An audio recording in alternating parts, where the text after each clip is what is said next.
All right, welcome everybody. So we started a little bit late here, but we're doing a conversation with Toby from GunWorks. Thanks for joining us. My pleasure. Thanks for having me.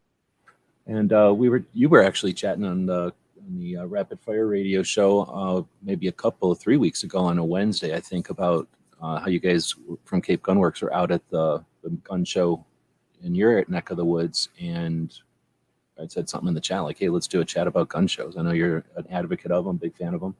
And I can't get enough of them. I mean, I call my show the Daily Gun Show. So we got a couple of things to talk about, but we are going live. So both of us are comfortable and interested in the live comments that show up. So if you're out there, let us know. If you're listening to us in the future, leave comments and we'll reply to them. Toby goes live every Wednesday on his own show. At 4 p.m. Eastern? Yep. 4 p.m. 4 p.m. Eastern on, sorry, hold on. Trying to mute my computer, but 4 p.m. Eastern on Wednesdays. Right. And then 2 p.m. Eastern on the Grace Curley show for 2A Tuesdays on Tuesdays. Correct. Yep. So you can ask those questions there, or we go live every weeknight at midnight. So again, thanks for joining us. If you are joining us live, we started this whole thing. We were kind of talking off air because I don't script anything. I just go live. We were kind of talking off air, though, about the show schedule in the Massachusetts area. And it seems like you've got a season, and that season's about over. There's some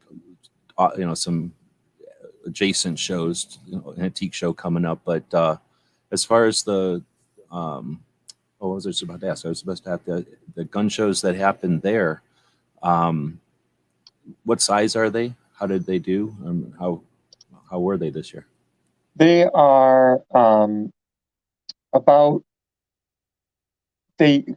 tell you what they claim, and I don't know if any of this is true, but it's about, they claim 500 tables, and I would say they sell probably 200 to 300, just as a guess, because I don't think they're a shadow of what they used to be. And they've been claiming 500 tables for a long time, and they claimed 5,000 attendees over 2 days. But again, I don't think that happens anymore. I would say it's 2,000 to 3,000 people over 2 days. Just a guess. And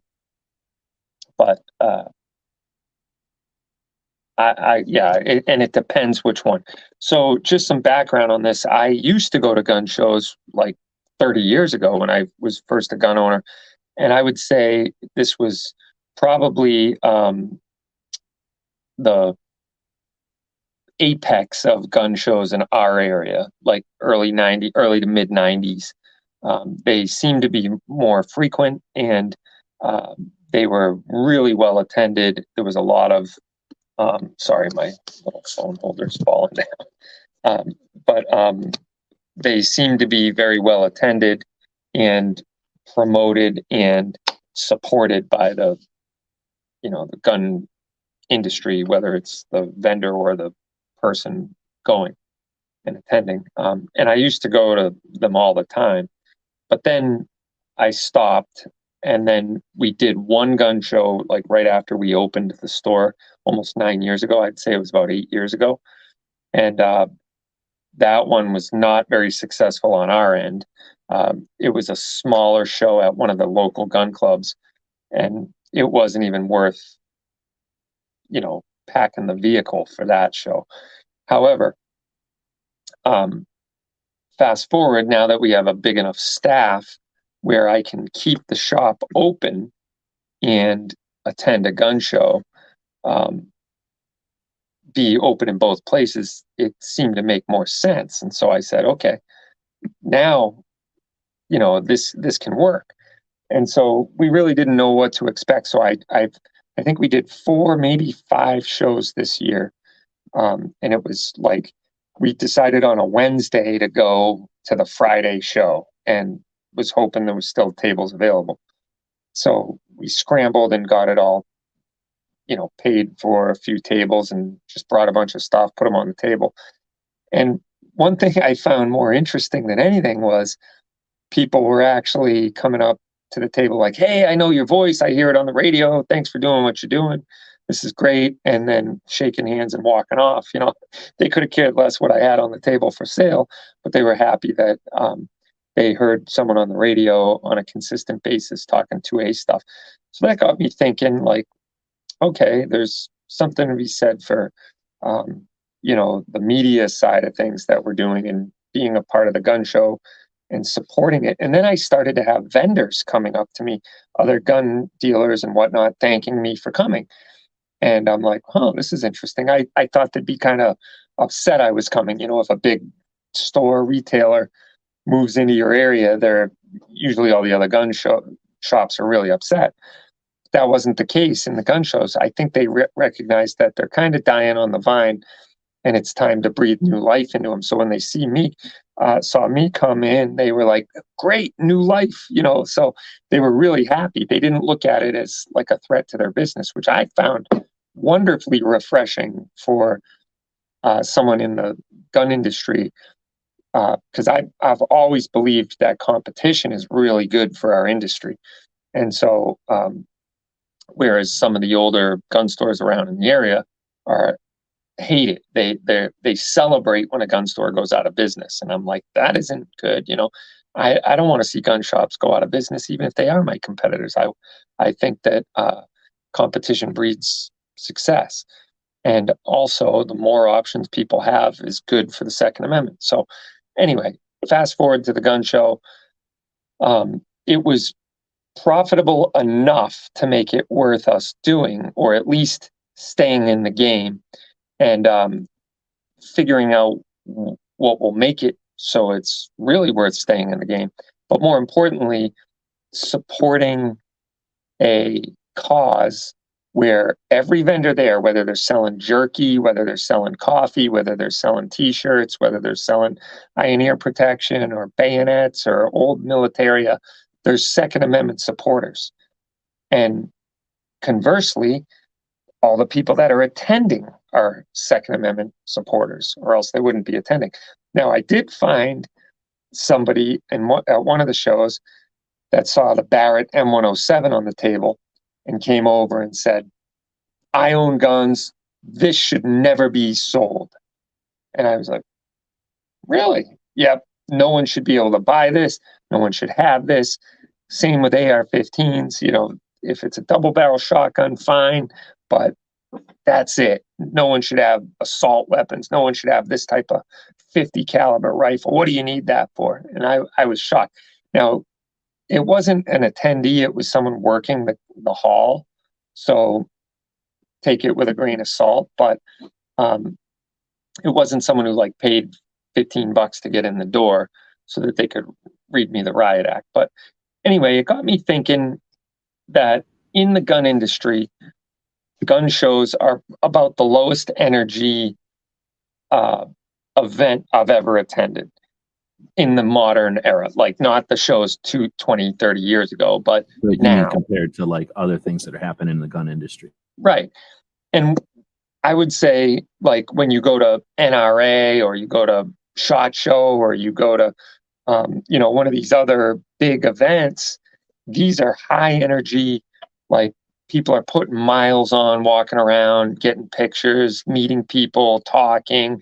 It's a lot of collaboration. It's a lot of fear of missing out. You want to make sure you get to this booth at 4:00 to hear Jerry Michalik talk, or, meet Hoist Gracie signing autographs or whatever. So yes, there's a celebrity event to it side of things, but there's also a kind of a fear of missing out. It's an excitement there.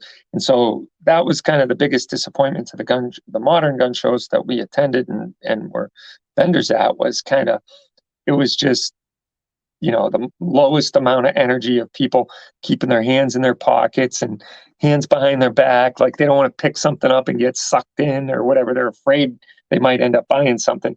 But a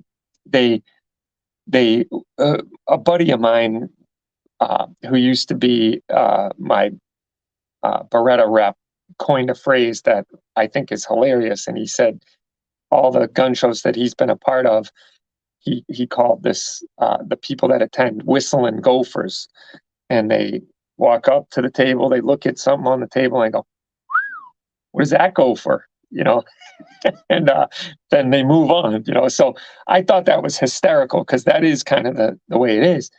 So I said, what if we could figure out a way to hit the reset button and make these a little bit higher in energy, a little bit more interesting for the average person, uh, and more of a vested interest for you're not just going to see if the guy's got the stock off the M1 Garand that you need. You're not just going to hope to find that one bayonet to complete the collection. You're not just going to find a good deal on cheap ammo, but you're going to support a cause, number one. Number two, you can sign up for a cool seminar and stop me if I'm getting ahead of myself, G-Webs, if you think, you don't want me to jump right to what my No, I vision for appreciate gun it. show I is. just thought let's chat about gun shows. So Yeah. we started chatting about the shows that you've attended, and that's letting you riff on or riff, I guess, on the future or the potential of. So I'm down. I've been making some notes here. I'll hit them when you're done on your roll. Yeah, so I'm just thinking like if there's a way to make them a little bit more exciting, a little more, hey, go to the show, meet such and such pro shooter from noon to 1 or noon to 2.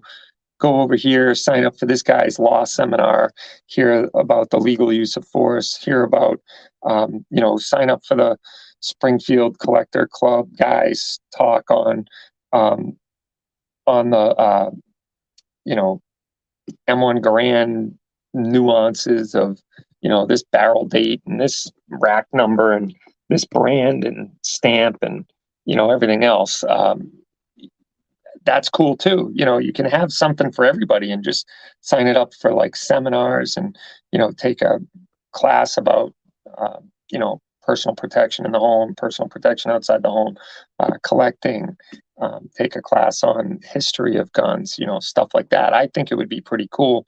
And also you could have the celebrity appearance. You could also have the latest pro shooter guy come and give a quick talk on, how to improve split times and how to improve your stance, et cetera, et cetera. So, but also maybe even do a little bit of a reset for how the shows are presented, like have some manufacturer buy-in and maybe, you get a Vortex Optics display in the middle that doesn't necessarily sell product. They showcase the product, and then you can walk out on the floor and see all the people who are selling it and shop it around. But the point is, you get a couple of like the SHOT Show type of feel to it. If you could get some manufacturers to buy in and say, hey, Smith's going to be here with their small little display of all their, newest product, and Vortex is going to be here with their binoculars and their scopes and their red dots, and SIG's going to be here with all their 320 variants and 365 variants or whatever, just someone from the factory, a factory rep to sit there and talk. And I think we could make it like a consumer-based mini SHOT Show. If it got really crazy and took off, it could be, like an NRA type event, but has the vendors as well to actually sell the product to the person. So that's my thoughts on it initially. And it could go a number of different ways. I mean, if you, like at SHOT Show this year, outside, they had a whole mobile shoot house vendor that you could go in and walk through their shoot house, and it was a live fire exercise. Maybe we could get one of those mobile trailers where, they're a 2-lane self-contained trailer that you tow to the gun show. And if it was a big enough forum, like an expo center, you could get the trailer right inside. Yeah. Yeah, and have And it it's be climate controlled. It doesn't have to run its engines or whatever. Yeah. right. Yeah, it's just the trailer itself. So it sits there and it runs its filtration system, but all the discharged air out of that is going through HEPA filters. So it's not like it's a hazard to the people in the show, or you just have it outside. But I honestly don't think it would pose a health risk to anybody.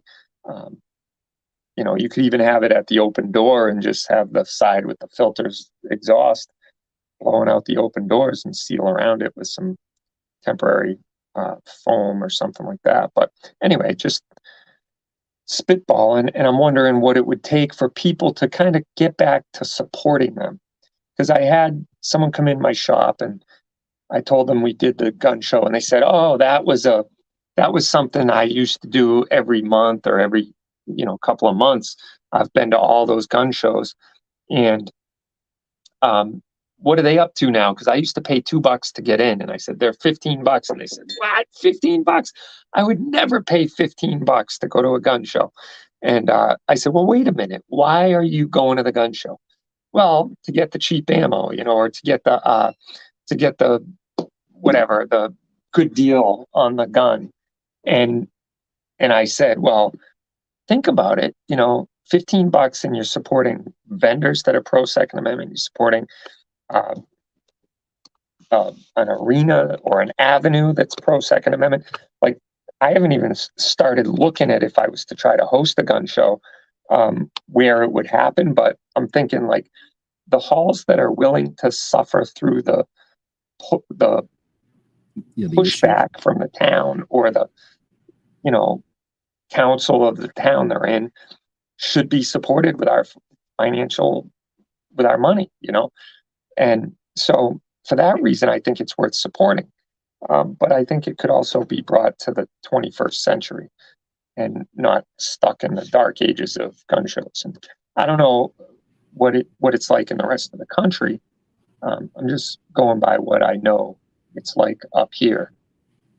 I haven't been to the shows in the East, but I did spend some time driving around and going to shows specifically. So there are not a lot of variants. I mean, there are good shows and bad shows and better shows and worse shows. I don't want to say there's bad shows. There's just shows that maybe aren't living up to their potential. That's what I'd call a bad show.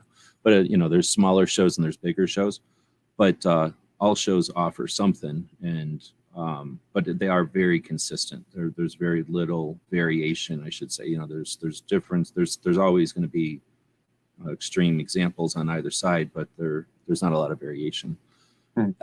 Unless you get into the new stuff. We've talked about I call them the evolution of gun shows, because they're hardly gun shows anymore, because most of the time they're taking place at a large range facility, usually outdoor range facility, and then they can set up like something and a competition, something and a pull the trigger type of exhibition.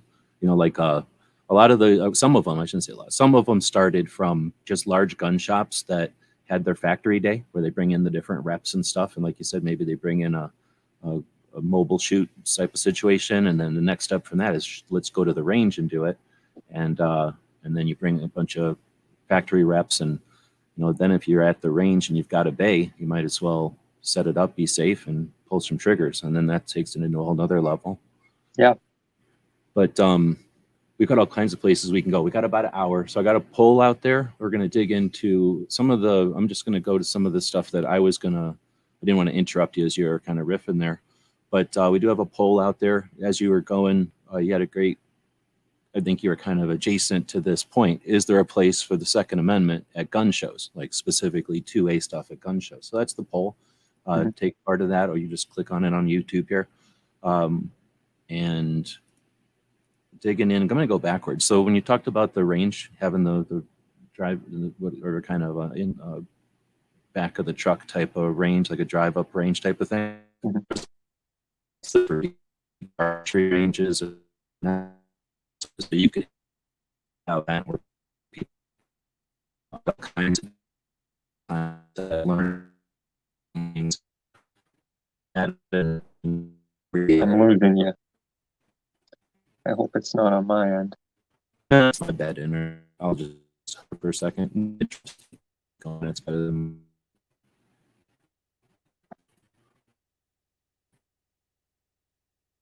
Yeah, did I lose you?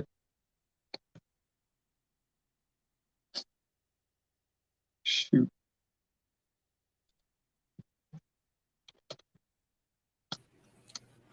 Okay, that's probably on my end. So if I ditch out, it's my internet's being bad today. I think we're about to get some rain.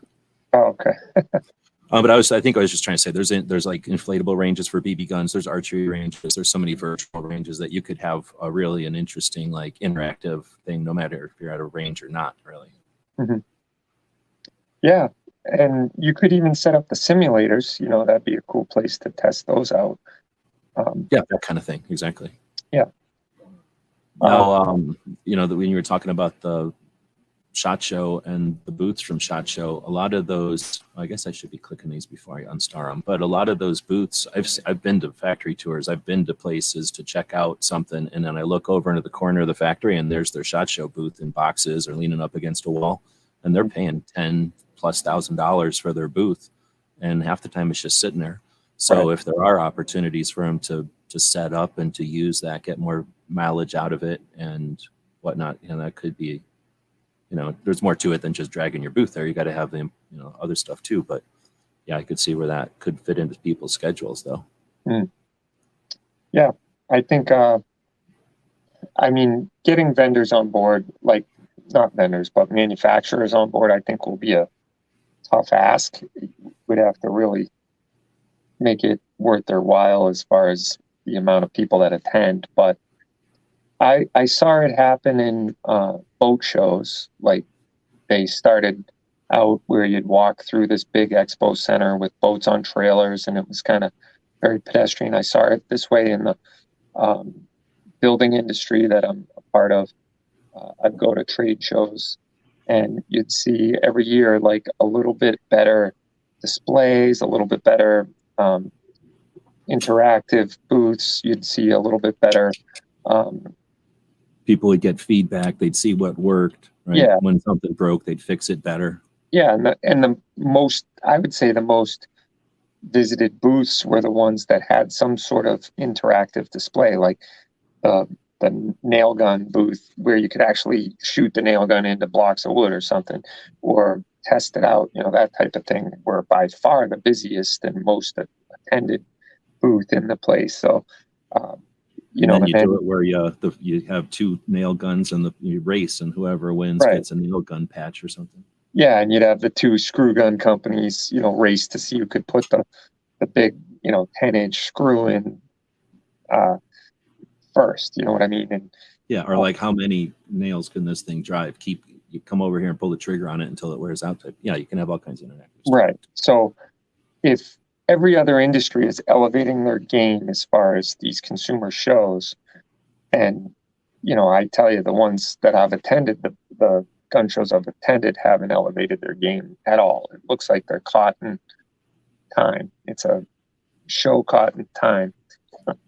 And well, it's a catch-22 because nobody goes to shows and says, "Hey, I'm satisfied. Here's extra money," or like, "Hey, this was adequate. Here's even more money for next time." Like, they're doing the opposite. They're like, it wasn't more than I expected, so I'm never coming back again. And then who do you cater to? The people that do show up. And that gets to be frustrating because that has to be your Second Amendment activists or your people that are just adamantly not, the end of the bell curve. I'm not going to get a cell phone. I'm not going to go online. Right? I need to buy that holster, but I'm not going to go online. I don't know how to go online or something. And that's a different group of people. That's the dandy dime type. You advertise in the dandy dime type of thing. You advertise in the free newspaper at the gas station, and that attracts different kind of pawn shops, right? But that's not everywhere. There's places where the gun shows are the hunting shows. The gun shows are the collector shows. The gun shows are the military shows, and the stuff that the gun shops just can't or don't keep in stock. The surplus stuff. A lot of gun shops, especially during era there. I'm gonna try to say like maybe 15 to 17 or something. When the ARs, you couldn't get enough ARs. Nobody cared at all about. A couple of people cared about Mosins and stuff, but most of the stuff was I got to have something new. I got to get another new one. And a lot of the shops were starting up wouldn't even consider old inventory. They didn't want old inventory. So anyway, gun shops or gun shows would allow you to have collectors and stuff meet. I've got one thing to try here. I'm a big fan of the AI, been using it a lot. And what I asked it was 12 advantages for a gun shop to set up at a gun show. And Toby and I will evaluate the AI's responses here. So I asked essentially a learning brain, a learning logarithm brain, mechanical brain, to list 12 advantages for a gun shop, why they would want to set up at a gun show. The first one is increased exposure. A gun shop can reach a large audience of potential customers by setting up at a gun show. And I think that's ideal. You know, you get a big sign, get some signs up in the air, get some tablecloth signs. You get some catchy stuff so that people remember your shop or remember the address. You get stickers and business cards that you can hand out. Just dish them out. Have some kind of thing on the back of the business card where if you bring it into the shop and you match it with something, so there's some reason, some incentive to come into the shop. Maybe take a giant jigsaw puzzle and turn it into business cards, and people come in and complete it, and the person that completes the jigsaw puzzle, you know, so there's some reason to come into the shop. What do you think? Increased exposure? Or are gun shows so slow that it's just a waste of time? No, I definitely think it increases your exposure. And that was the whole point of us doing it. Selfishly, from a pure business standpoint, was our gun shop is on a dead end street. And in other words, like Cape Cod is the peninsula that's of Massachusetts that sticks out into the water. So you got to go over a bridge and you go another, 10 miles till you get to our exit, and we're over by the airport and the industrial park.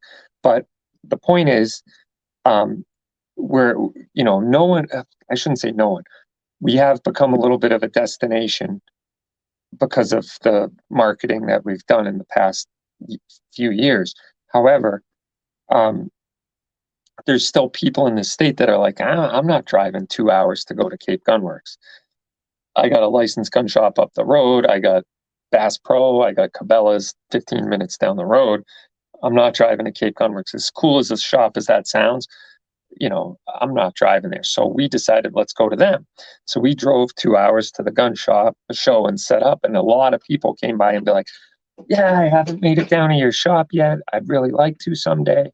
But this is great. Thanks for coming. And so that was huge. That was definitely increased exposure for us. And the same is true. I saw shops that I didn't even know existed in the state that go to every gun show, and they're well known at gun shows, but they aren't very well known like online or as a resource out there, because they're very popular at the gun shows because they're maybe one of the bigger retailers at the gun shows.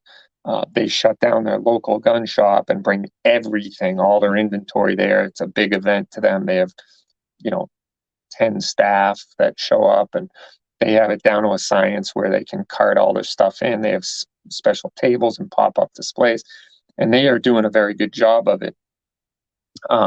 Certainly, knocked it out of the park compared to our poor display, if you will. And they were about as spit and polished as it comes to this level of show.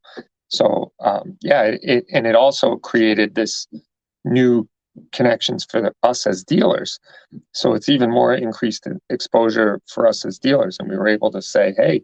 Yeah, because it's got to be frustrating as a gun shop if you don't carry, let's say, I don't know, you guys probably carry a lot, but let's say you don't carry some obscure thing like North American Arms, like every model or something, but there is a gun shop that does. You meet them up at the gun shop, and now you can send customers back and forth. You got all the H&Ks in stock, and they can't, but you can send them for things that, or the used guns, or that's somebody that's interested in M1 carbines. I know just the person.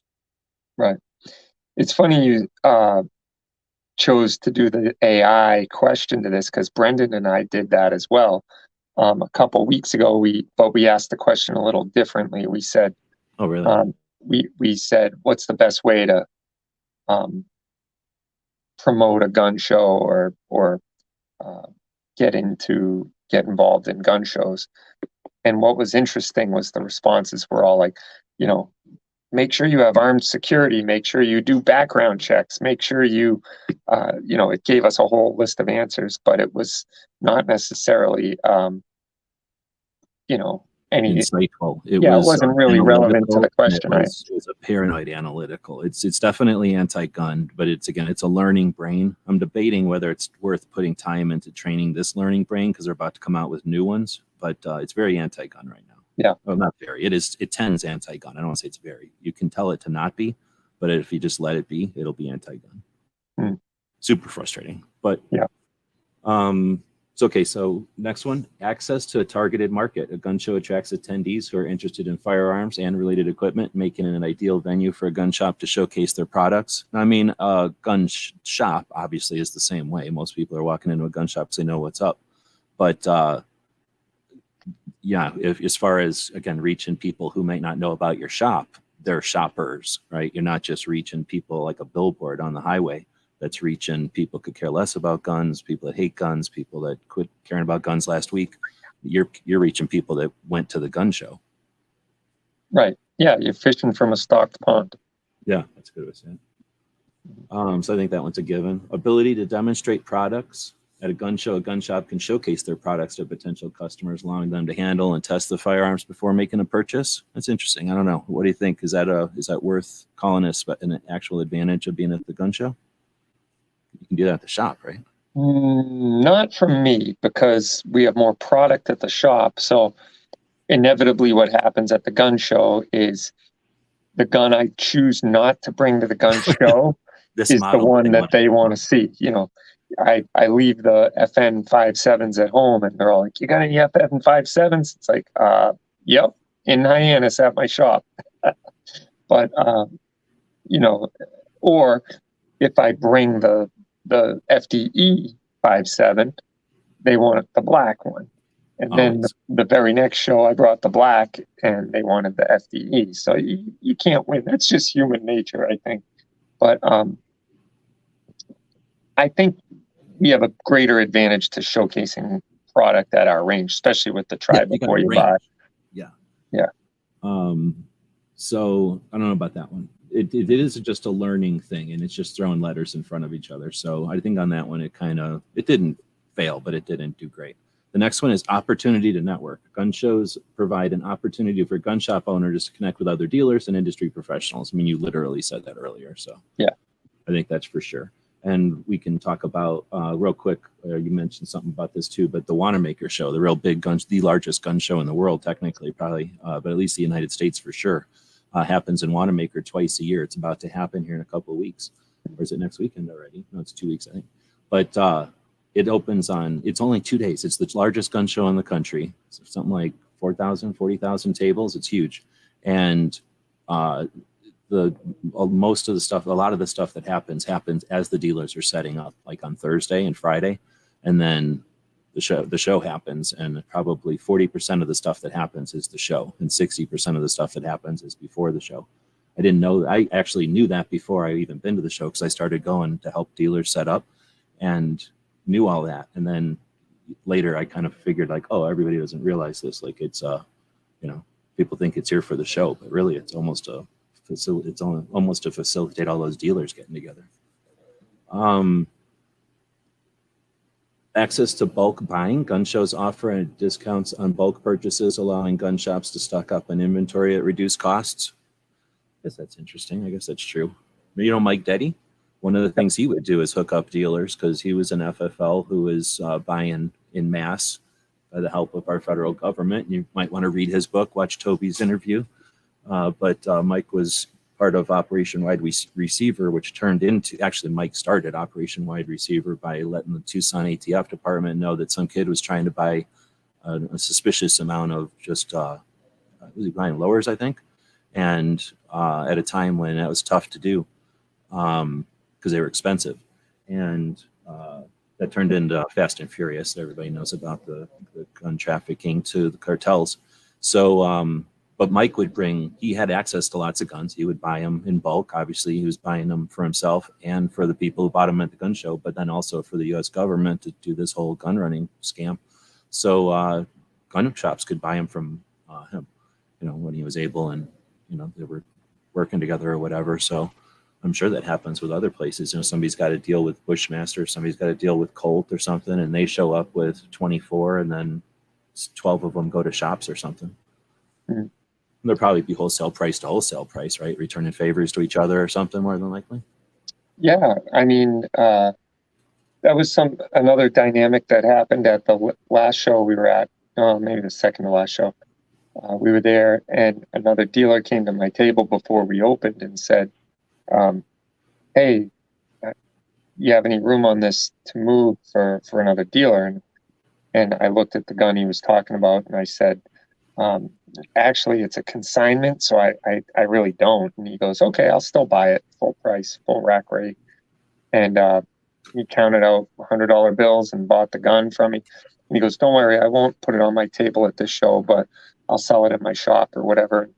And we got his FFL, we got the transaction done and whatnot. And then I went over to him before he took the gun out of my booth, and I said, hey, by the way, I have no problem if you go sell that in your booth right now. Like, he's like, really? And I said, yeah, I have no problem with that whatsoever. And he goes, man, I've had other people get really upset at me if they see me put it out on the booth right after buying it from you. And I said, you paid me full rack rate. You paid me what I'm asking.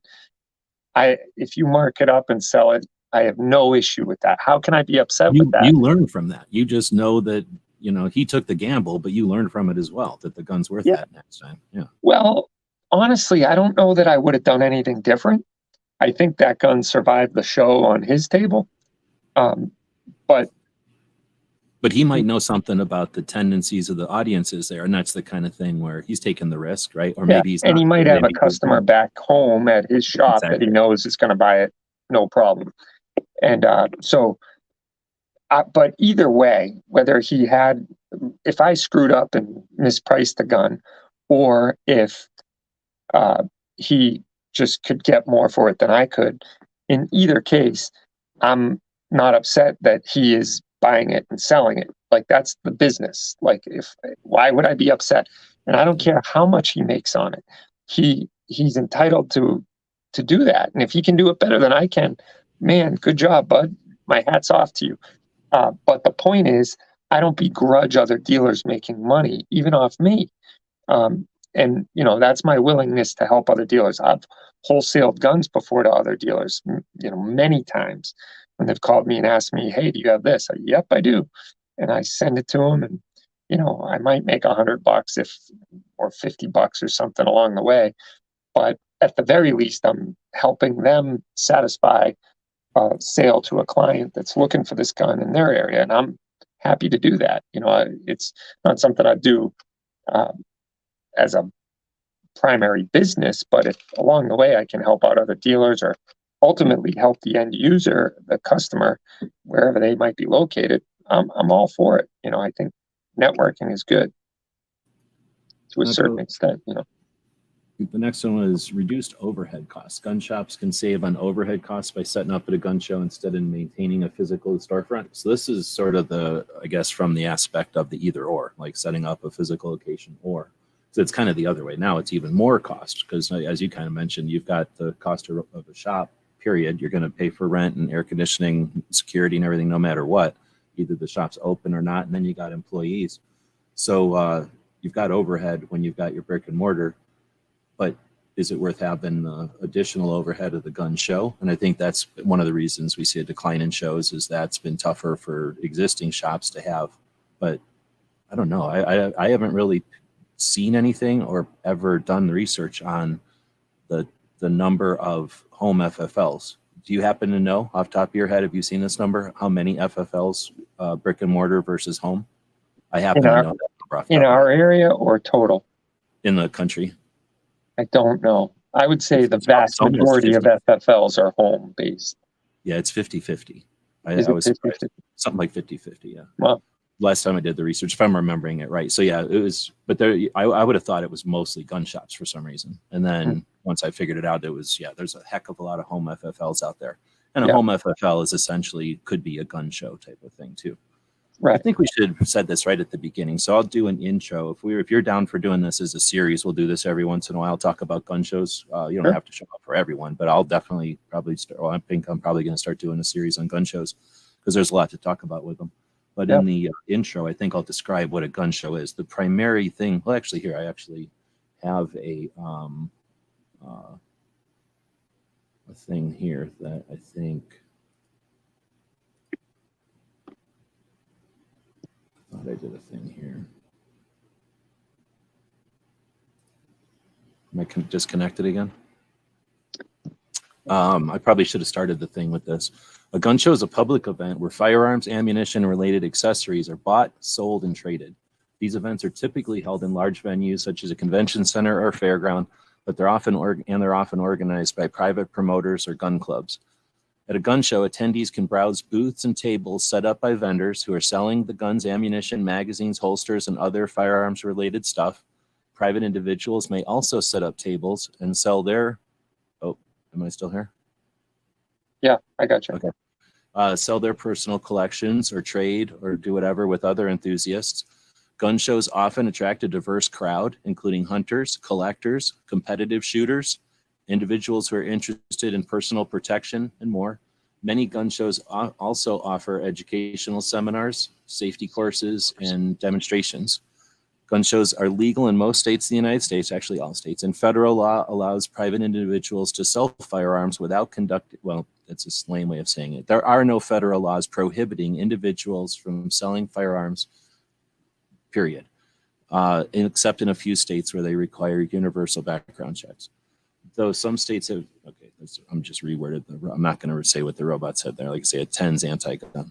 Critics of gun shows argue they provide easy avenue for criminals to acquire firearms without background checks or waiting periods. Supporters, on the other hand, contend that gun shows are an important venue for law-abiding citizens to exercise their Second Amendment rights to engage in lawful commerce. Well, that's petty at the end there. That's very, they diminutize what gun shows are by suggesting we only care about exercising our rights at them. But it does tend to be anti. But essentially, that's the first time I read it. I probably should have proofread that thing before I bothered because it wasn't very good.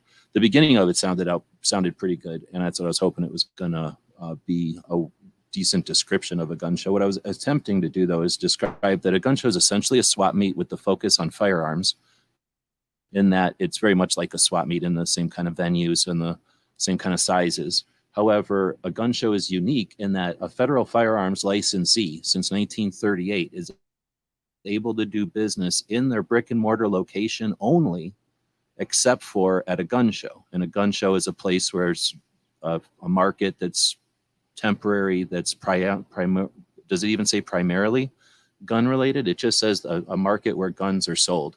So I don't even think it has to be primarily guns to be a gun show, but essentially a gun shop can only do business at a shop or at a gun show. So they're super critical. I think there's a reason they attack gun shows. They saw them as an easy target because they were kind of dying anyway. And they wanted to go after them because it removes the ability for gun shops to do all the things we've talked about, get out and reach the public and actually have interaction with their customers and reach new people. But anyway, I just wanted to take a second to try to describe gun shows there. I don't know if I did it very effectively, but they are important. That being said, from an actual gun shop owner, how much of that did I get right? Is it a big part of your FFO when they set it up and everything, telling you can only sell? Because in other words, you can't just take your guns and go door to door. You can't just go to somebody's house and make transactions, right? You can only do your FFL at these two spots, from what I understand. Correct. Yeah, it's the only time you can actually sell firearms outside of your location. There's no other place that you can do it. You have to be in your brick and mortar location or at a sanctioned gun show. So,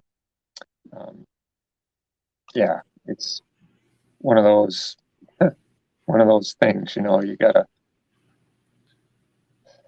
tread lightly. I mean, not tread lightly. You just gotta know where you can and can't operate, and that's pretty much it. So, especially in an era when they're dotting or checking every dotted I and every crossed T. Right. Yeah. Exactly. And I think that when they started attacking gun shows, remember, this was back when schools, they started the gun, what do they call them? Gun-free zones, right? And the school zones and all that. So they were eager to abuse, and gun shows were super interesting back then. Gun shows were awesome, and we had no internet. So gun shows were where gun owners came together to exchange information and to learn. Newsletters, you'd get a bunch of newsletters, something that somebody would Xerox or something. They'd go to work and get a whole bunch of copies of something they drew with a marker. It was awesome. It was a time when that's how you got information. Half the reason you went to a gun show is to meet the people at the gun show. You'd meet your friends there, somebody who was into collecting, like you're saying, you know, oh, I found this extra item for my collection or whatever. I can't wait to go to the next show and show it to 3 of my friends or whatever. So they desperately wanted to kill that ability for us to network back in the day, because they knew by killing gun shows, demonizing them, they could demonize the locations that they were held in. And that would be fun for them. Plus, they probably owned a bunch of alternate locations. Let's not put them past. They're just unscrupulous.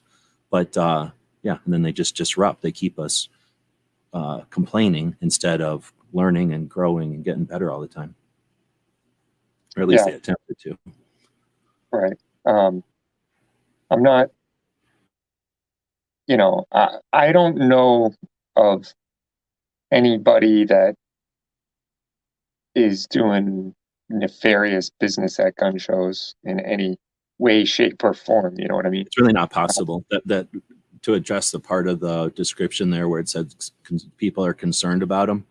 Yeah, exactly. There's actually, at some point here, I asked it, you know, the 12 advantages for a gun shop to set up. I asked it a couple of other questions like that so that it could elaborate on what it thinks. So we'd have something to talk about here. I did ask it 12 concerns. We're not going to have time today to talk about it, but we could do another show where we address the concerns, because they're all based on unawareness. I hate to say ignorance because it makes it sound like I'm being mean to people, but they're just not familiar with firearms, and they're not familiar with our community, our culture, or just they're not extrapolating the rest of the world. That's just suggests that people who didn't have to, if you removed license plates, we would all be selling cars to criminals. Like, it's like saying if they made crack legal tomorrow, everyone's going to smoke crack. Like, if you're going to smoke crack, you're smoking crack today.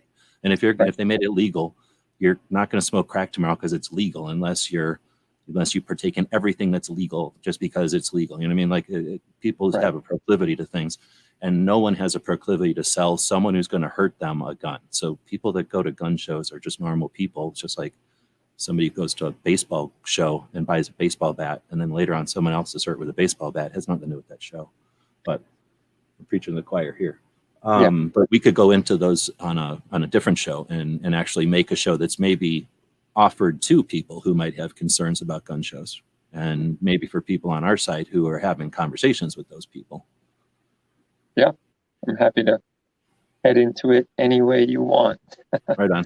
Well, like I say, I'm down for setting up schedules and doing stuff, but it's easy to plan. It's not the thing to follow up on it. So maybe I'll set up another one of these for a couple of weeks, and we'll see how it works in everybody's plans. It won't be a hard set schedule. This week, though, I asked the AI 12 interesting questions for a gun show promoter, and that was a list that we didn't get to. 12 benefits for society from a gun show, and I started the AI with that one because I wanted to hear what it thought raw, right? Instead of the next question was 12 concerns about a gun show. So I asked it 12 benefits for society from a gun show, and then it gave me 12 pretty quick. So I said 10 more, and I have 22 benefits to society from a gun show. And then I asked it for the 12 concerns about gun shows in society. And like I say, they're essentially based on unawareness. I'm going to try to keep saying that instead of ignorance, but those are easily removed from the concerns of people, because they are based on either stupid things like a Glock can go through a metal detector kind of stuff, old-fashioned stuff that's just wrong.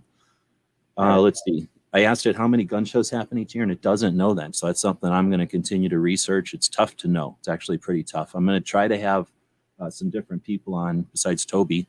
When we talk about gun shows, there's a couple of different websites that have been around probably as long as I've been around on the internet that have been gun show schedules and calendars. And I'd definitely like to have them on and talk to them. I've always been, interested in their projects from afar and used them over the years as I've gone to gun shows around the country. So I definitely think it'd be interesting to hear what the motivation is behind people that are creating these websites that have been around for decades that help keep the gun shows scheduled and figured out. And then try to figure out how many of them there might be. I'm also going to try to have on some promoters, because gun show promoters are some of the craziest people. I mean, they're kind of like carnival people, but they're kind of like range guys, and then they're kind of like gun show people. It's a whole different thing, they got to deal with so many different things that people don't think about. it's sort of like, I think the reason carnival people are the way they are. Like when you've got to deal with like an elephant in Idaho, you know, and then 6 weeks later it's monkeys in Kansas or something, you know, and then it's like tightrope doesn't work in Nebraska. Like you're just a different type of person at the end of that. And I think that's how it is with gun show promoters too. Yeah, you're probably right. Let's see, 12 advantages for a gun shop to set up at a gun show. We've went into a couple of those, but we have plenty more to go into. And then I was going to ask you, when you were talking before, I didn't want to interrupt. You had talked about a guy that came up who wasn't an attendee, but he was somebody that worked at the venue, it sounded like, who came up and said something about the AR, or excuse me, the Barrett, a big, scary looking black gun in front of him on a table, which seems to, first, if it's not a gun person, he doesn't know it costs as much as a car, right? And if he's not a gun person, he doesn't know why it's sitting there, right? He assumes it's just for sale to whoever wants to walk up and buy it. I'm sure he thinks it costs a little bit more than a gun. But to have somebody who can come up and ask you that question, now you're a little different person than a regular gun show vendor. You're a little different than a regular gun shop owner because you're also a radio show host, but you're also an able radio show host who takes questions either on the Grace Curley show or in the comments, or when people, I haven't heard a caller been anti or anything, but I've seen some weird comments come in. So as far as the person who comes in with a, I don't want to say off the wall, but you know, like a non-traditional question or an accusation or a challenge about a firearm on the table, the question is, what's the value of that? I mean, I think some people would shy away from that. I don't honestly think you wouldn't, though. So, I mean, I'm sure you value that, but what is the value of being able to have that conversation in real life? No one's going to walk into your store to do that without some kind of, you know, media attention seeking thing. So, you know, to be able to actually have a raw, real conversation, authentic, it's got to have value because you don't get that very often. Right. Yeah. And unfortunately, that conversation occurred when I was out. I don't even remember. I think I was talking to another vendor, and it was one of my guys who interacted with that guy. So I didn't even get to engage with him. I wish I did. I would have. You're 100% right. I would have relished at the chance of being able to talk to somebody that actually believes that and also claims to be a gun guy. But unfortunately, I don't get that all the time. But that's, I think, it's kind of also it was a question, but you know, obviously you don't have the answer. But it is kind of shines a light on the kind of stuff that a gun show can provide. That's hard to. It's less tangible. It's hard to quantify. Right. And then as far as the gophers, that's something else. Like I learned from Bob. I don't know. It'd be cool. I'd like to see you and Bob hang out sometime. He still goes to gun shows. But Bob's the guy that ran the gun shop out here. And I learned everything about not everything I learned about gun shops, but I certainly learned a lot about gun shops and going to Bob and going to gun shops, going to gun shows with Bob.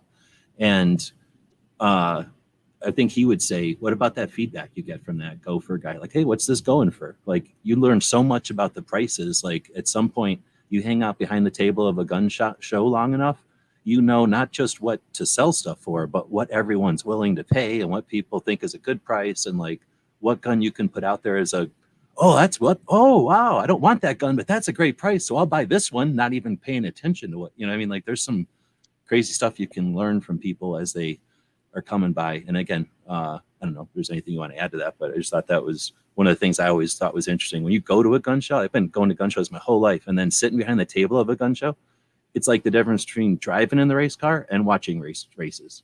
Like, it's just so different watching people go by, and you got such a different show because you just get to, it's almost like you're watching TV. You just get to sit there and watch all these people go by.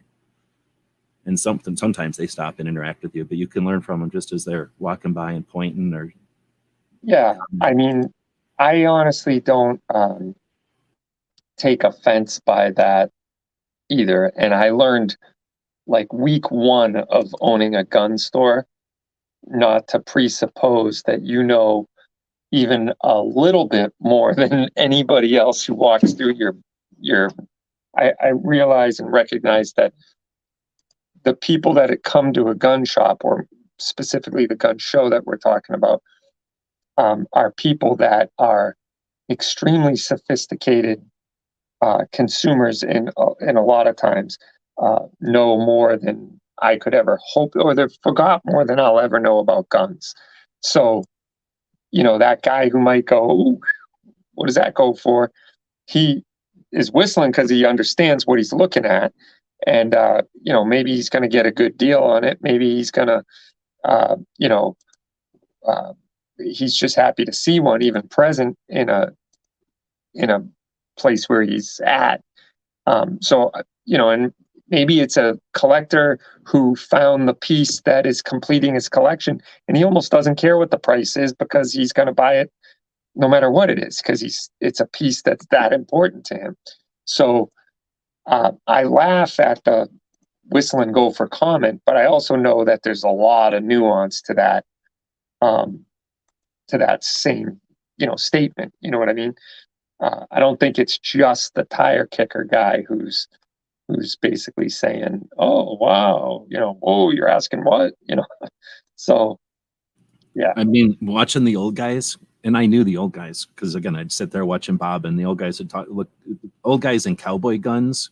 I imagine it's going to be like when all the youngins today are 80 and they're looking at each other's like ARs, and they're going to be like, "Oh, that handguard, huh?" Wink, wink, nudge, nudge, and then they're going to keep walking, and that means something to them, like they know that something about that handguard, and that's what it's like. Listen to these old guys talk about their cowboy guns, like, "Oh, you're asking for that one with that sight on it, huh? All right."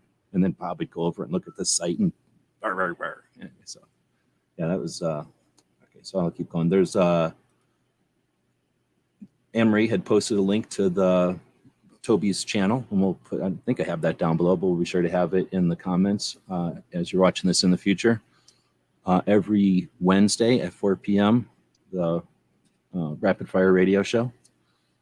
You can call in, you can join the thing live, or text in, I believe. Yeah, that's awesome. Thanks for posting that. Appreciate it. Let's see, 500 Magnum said that's a FUD gun, or it's a FUD for sure. You either believe in the Second Amendment completely or you don't believe in it at all. I think he's referring to that guy that came up and talked about that 50 BMG. I just thought, since we were earlier in the show and we're not, now we're towards the end, but just bringing that up, it's an opportunity though, man. Like there's going to be people that can have whatever opinion they want. I think the best opportunity we have is to be able to try to understand why they're concerned and then work on that. If they're concerned because of airplanes, then let's talk about that. Or if it's because of who might get it, then let's talk about that. But I think there's opportunity when people come up, at least if they're willing to open their mouths and talk. But I haven't had a lot of successful interactions, so I can't say that I'm like confidently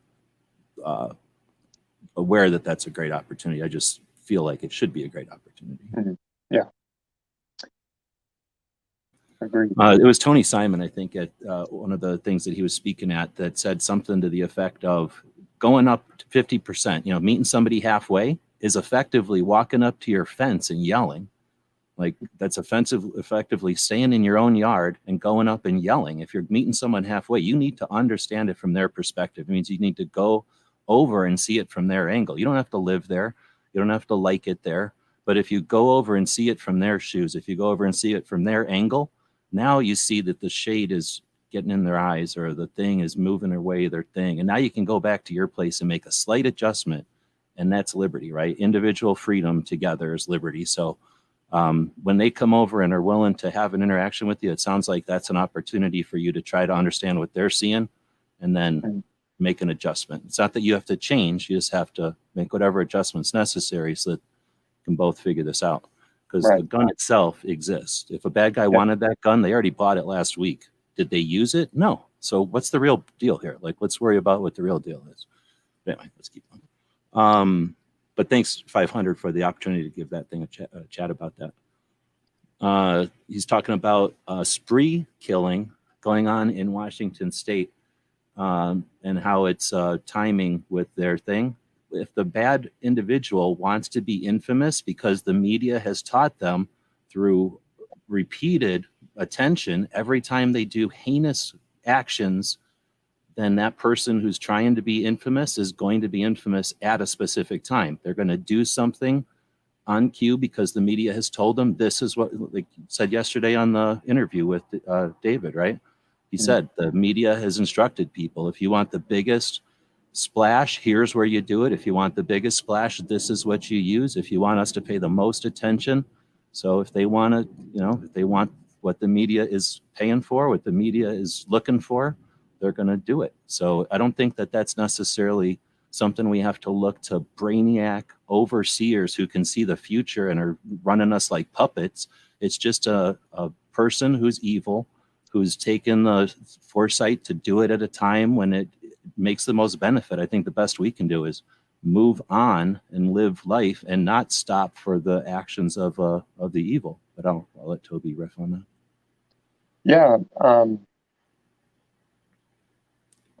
Boy, this is a very deep subject, but yeah, sorry, at the end of a gun show chat. yeah. But I think that it's a worthwhile conversation for sure. And I think that less important is me understanding why the guy is doing what they're doing. And more important is ensuring that we are in a position to succeed against that horrible situation we find ourselves in. And that is oftentimes missed in the whole conversation. Everybody wants to know, why would they do such a thing? That's not my job. Okay. I understand it's, everyone's got an opinion on it, and I do too. And people are going to agree with my opinion, and people are going to hate my opinion. Maybe. But the point is, it's subjective, number one. Number two, the more important piece to the argument or the equation, in my opinion, is how do I get my family out of this situation? Or how do I make sure it doesn't happen in a place of worship that I attend, or a school that my kids go to? And we all know that mental illness exists, and we know that evil exists. And more importantly, we know that both of those are in us to a certain extent.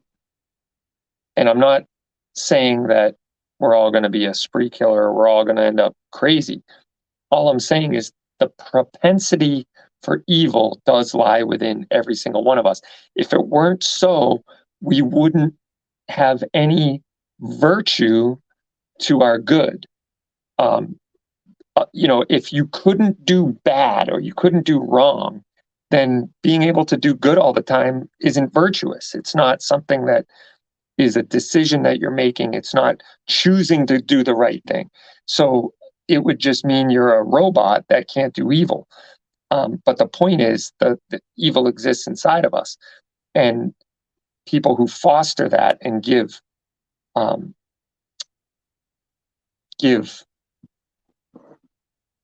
time, effort, and energy to that, and ultimately someday act out on that, or it's not my job to understand the inner workings of why. It's only my job to say, hey, Joe American, Susie American, I want to train, equip, and outfit you and get you to believe in that self-defense is a basic human right. And, I know that's not where the argument often lies. They want to get into the nuance of it, and we could certainly do that. But well, actually, they don't. They want to actually go around it, and they want to blame it on an object, a single object, not a knife or a rope or poison or a match, right? They want to go with the one object that they find the most obnoxious, or the one they, anyway. Yeah, and no, you're right. But they do also want to, like, take, for instance, the killing that happened in Nashville. Already there's an avalanche of people that are like, oh, the reason is because the governor passed legislation barring, gender reassignment surgery for children. And the reason is because he also, uh, fill in the blank, whatever thing so they're trying to lay the blame in the wrong place as well as the object, but they're also trying to give some sort of excuse to the evil, saying, uh, based on that was the only option they felt they had, was to lash out in anger. And it's like, no, that's not the right. That you have no virtue in that. You have no moral high ground in that. You don't kill people to make a statement. So, it's a steering of the argument away from the root real issue. And, that's where a lot of people are taking it, or want to take it, so that they can, like you said, can avoid the real reason, of, nope, there's evil and we need to make sure that we can do our best to protect it. I mentioned it on the show yesterday, but the one thing that struck me from interviewing Oren Julie in Israel was, she said that, like, high 40 percentile of all terrorists are stopped in the act in Israel by a good person with a gun. And there's only 100,000 people who can legally and lawfully carry a gun in Israel. And I found that to be absolutely fascinating, that if you had, even one or two events where a lawful person was able to stop a crazy terrorist who's trying to kill a mass amount of people, you would think that would be on the front page of every paper, but it's not. It's not celebrated. And even people who see it every day don't have the ability to make that connection and say, hey, more people with guns makes us safer. So, I don't know how to necessarily, with our smaller voice, eventually overcome the larger mantra of mainstream media and, big tech. But I think winning the hearts and minds and continually making advocates one at a time on a grassroots level is the only thing that will eventually, swing the tide.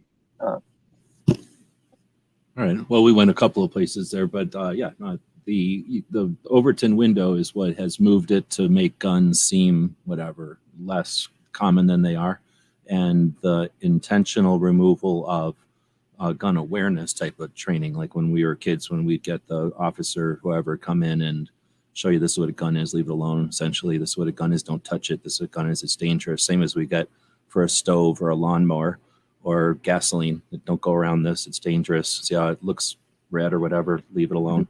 And poisons, we get that kind of education. They've removed that and then exploit the stuff that happened since. But we're going into tangents off of the gun show topic. LaShawn had said a lot of people don't buy guns just for protection. We actually just like collecting and shooting for fun. So when I was at the shop, I met a lot of collectors because there was a lot of cowboy themed stuff. And then I volunteered at the county range for years. And that's where I really learned to enjoy the community, because people who enjoy shooting, not just owning a gun or being scared or worried or whatever, or just liking to carry or whatever, whatever the reasons are, there's just some people that like to shoot. And when you hang out with people that just like to shoot, it's like people that like to ride horses or ride bikes or race, I think. Like, they'll talk about their stuff every once in a while, but they like to do what they like to do, and they'll talk about that. But they're not really talking about gear that much. They're just talking about shooting. And I guess I'm guessing you get to see that, where there's probably some customers that come in and just shoot every once in a while for practice. And then there's the shooters that just come in and they're, them, right? They're just there all the time shooting. But anyway, Yeah. I agree. There's lots of, I'll let Chubby riff on this.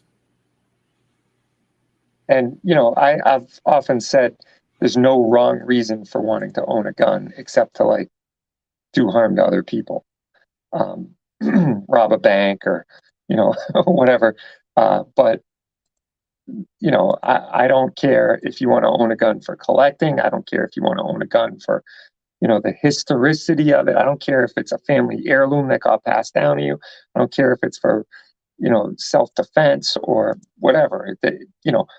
I think it's cool that you can find common ground and rally around a cause with with some, you know, some sort of nuance to it. And, not everyone has to like the same thing or have a gun for all the same reasons. I think it's kind of a cool concept. For sure. I knew people that would just buy them, play with them, like essentially put sights on them, get them souped up the way they wanted them, bring them back to the shop, trade it in on another blank one, soup it up, get it all the way they wanted, like a Matchbox car, a model kit or something, bring it back Yep. to the shop, sell it on consignment or trade it or whatever. Yep. And they didn't care. They knew the guy never shot it. Like he was just playing with it. It was just his thing to do. Right. I don't think he's even making videos or anything. He just like doing it. Yeah. I have a guy who's like that, comes into my shop every week and buys a gun almost every week from us. And I know he visits like 4 or 5 other shops. And every once in a while, I'll get one of the guns I sold him back, and I go, "Hey, I can't give you what you paid for this." He goes, "Oh, I know. He's like, "You got to do what you got to do," and he understands the game. And he's just happy to come in and get a new gun and take it home, shoot it, have it for a while, and then move it on and get something else. It's what he does for fun. It's the hobby of it, and I think it's Well, cool. some people aren't going to want a wall of them, like they don't want to have everyone, but they'd like to have owned everyone. So you can do that, you Right. just realize you're renting it for a while. You're losing some value on it, but literally if you're not whaling on it and the shop knows that's what's going on, then you probably get as much, you're with something within reason, get as much value as you can for something like that. Right. Go ahead. No, I was just going to say, it was just a follow up to that. It's not a big deal. I was going to say we should talk about gun shops again. We have to have another gun shop chat because I could come up with a couple of gun shop questions just from today's show. But and it sounded like somebody had said earlier, I'd quit starring things so that we quit talking because we're already at the hour here. Oh, Honcho said that he managed a store for 3 years. So I'd definitely like to chat with you about that if you're interested, Honcho. I'm all about shops and just getting some more perspective on why shops are so awesome. And I don't know if they're the backbone or the blood of our industry, but without them, we're sunk. And when we had an issue where everybody couldn't get enough of the big box online stores. And I saw that as a real danger. It's a real vulnerability, right? Like all eggs in one basket type of thing. And then with the AR, I forget which AR scare it was, maybe it was Sandy Hook. They all said, "Oh, we don't sell ARs." And then it was like, see, you want to put all your eggs in that basket or you want your local shops around? So we're all about the shops. So with that, we're going to put Tony's thing back up here. I don't know if Toby and Artisan Tony have been introduced before. Have you ever seen Artisan Tony chat before? I don't believe I have. Okay, so Artisan Tony, the artisan part might give you a clue, is a woodworker and contractor, house builder in Chattanooga, Tennessee. Cool. I've known Tony forever. When me and Haas did our road trip in 2012, Tony put us up at the Chattanooga Choo Choo Hotel. So we stayed in one of the Chattanooga Choo Choos on Tony. So thanks for that.